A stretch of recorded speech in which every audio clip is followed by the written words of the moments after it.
Қайырлы кеш, қымбатты менің ютубтағы оқырмандарым. Қалдарыңыз қалай? Мен бүгін жаңа приемдарды бітіріп, үйге қайтайын деп жатырмын, бірақ қайтпас бұрын кеше уәде беріп едім. Сіздермен күнделікті пайдалы медициналық ақпараттармен бөлісіп отыратын боламын. Бүгінгі айтатын тақырыбымыз ол жүктілікті жоспарлау жайлы болады.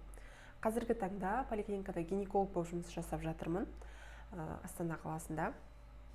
Күнделікті алдыма әртүрлі гинекологиялық ауру бар, жүкті әйелдер, сонымен қатар жүктілікті жоспарлап жүрген әйелдер келеді. Олардың арасында жүктілікті жоспарлау деген тақырып таңдап алып отырмын. Себебі алдыма сондай әйелдер келеді да, менен сұрайды, айтыңызшы, қандай витаминдер жесем болады, я планирую беременность деп.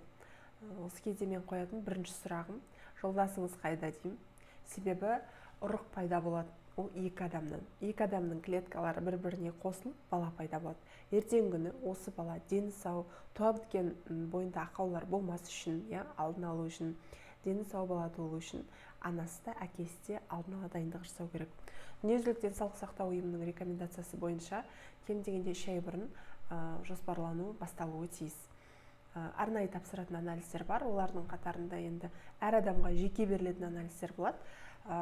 Консультацияға келетін болсаңыздар, нақты сізге қандай анализдер керек, соны берем. Ал жалпылама айтатын болсақ, бірінші ол общий анализ крови, яғни қан талдамасын тапсыру керек. Қан талдамасынан анемия бар ма, жоқ па, тромбоциттері қалай, тромбоцитке байланысты, қанның ұю жүйесіне байланысты аурулар бар жоғын көруге болады. Воспалительный процесстер бар ма, жалпы қан клеткаларының өндірілуі қалай, соның барлығын жалпы қан талдамасы арқылы көруге болады. Сонымен қатар биохимиялық қан талдамасын тапсырып, бүйректің, бауырдың, жүректің, жалпы организмде зат алмасу процесі, өт жолдарының қызметін көруге болады биохимиялық. Сонымен қатар ұйқы безінің қызметін көруге болады. Яғни арнайы осындай анализдерді тапсырып, жалпы организмде бұзылыстар жоқ па, соның барлығына көз жеткізу керек. Общий анализ мочи тапсырып, бүйректің жұмысы қалай, ертеңгі күні жатыр үлкейіп жатқан кезде бүйрекке кедергі келтіріп, бүйрекке нагрузка түсіріп, пилонефрит, гломерулонефрит секілді, әйелде ісінулер жүктілік кезінде пайда болып, сондай асқынулар болмас үшін барлық анализдер тапсырып алу керек алдын ала. Сосын оларды қарау керек, расшифровка жасап тексеріп көру керек. Если барлығы норма болса, онда қазір ішетін витаминдерді айтам. Егер де қандай да бір бұзылыстар болатын болса, оның барлығын алдын ала емдеу керек. Ал ер адам үшін тоже тапсыратын анализдері бар, и плюс өте маңызды спермограмма тапсыру керек.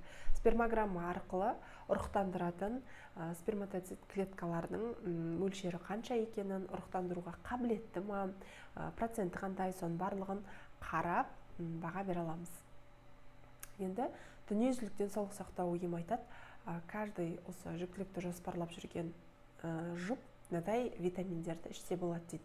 Бірақ нақты ол сізге профилактикалық доза ма, емдік доза ма, ол после анализа айтылады. Ал жалпылама ішетін ол бірінші омега-3.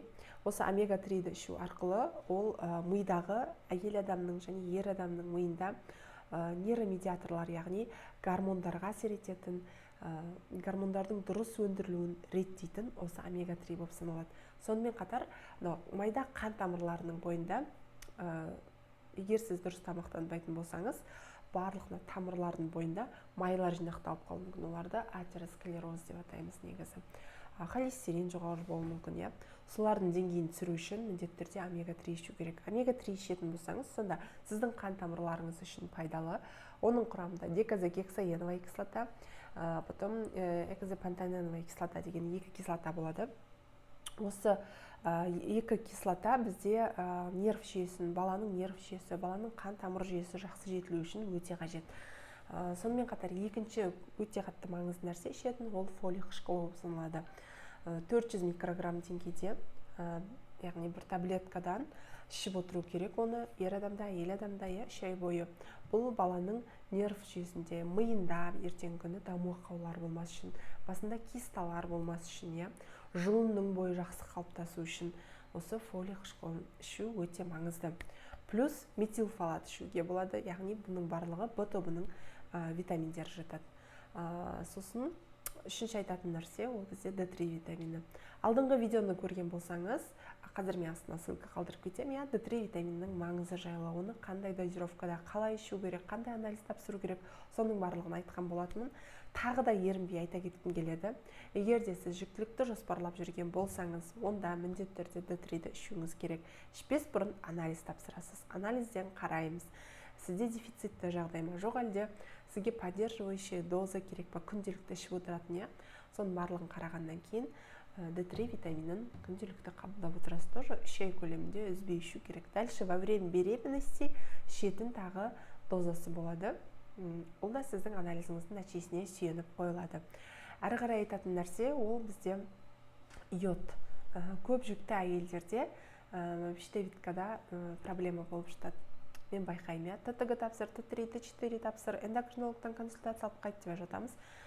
Себебі жалпы Қазақстан ол йод тапшылықты аумаққа жатады. Локализациясы бойынша біздің орналасу аймағымыз. Сондықтан да егер де йод жеткіліксіз болатын болса, ол біздің щитовидкамыздың жұмысына қажет нәрсе болып саналады. Сондай микроэлемент болып саналады.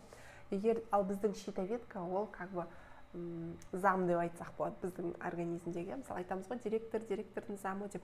Тура сол сияқты щитовидкада біздің организмде барлық қызметтерді атқарып отыратын, қызметтерді реттеп отыратын ол зам болып саналады. Егер де щитовидкада қандай да бір бұзылыс болды ма, бітті. Жүректе тахикардия болады, или жай соғып қалады. Почкаға әсер етеді, ұйқы безіне әсер етеді, тамақтың қорытылуына әсер етеді, резко терлейтін болады, немесе денесі құрғақ болады. Осы секілді жалпы көздің тіпті ашылып жабылуы, соның барлығы осы щитовидкаға байланысты. Осы проблемалардың болмас үшін, щитовидканың проблемалардың алдын алу үшін тоже анализ тапсыру керек. ТТГ, Т3, Т4. Егер де сізде олар норма болатын болса, профилактикалық дозада ерде әйелде 200 микрограмм йодтан қабылдап отырса болады. Бұл да профилактика ретінде жүреді. Және тағы айтатын витаминный комплекс, айттым, йодты айттым, омеганы айттым, фолийді айттым, D3-ді айттым и метилфолат. Негізгі витаминдердің қатарына осы жатады. Дальше сіздің уже әрбір органыңызға байланысты. Егер де сізде жүрек аурулары болатын болса, онда жүректің жұмысын жақсартатын, көз аурулары болатын болса, көзге мысалы А витамині қажет, соның витаминдерінің көзін, яғни арнайы офтальмологтан консультация аласыз. Егер жүрекпен проблема болса, кардиологтан консультация аласыз.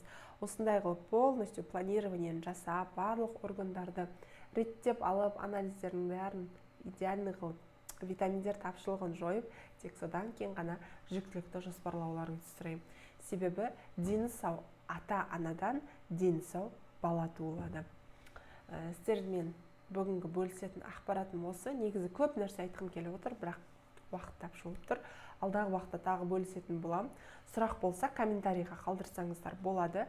Егер де сіздерге консультация керек болса, тоже жазсаңыздар болады. Контактный номер қалдырам, қалай консультацияға жазылуға болатынын. Сау болыңыздар.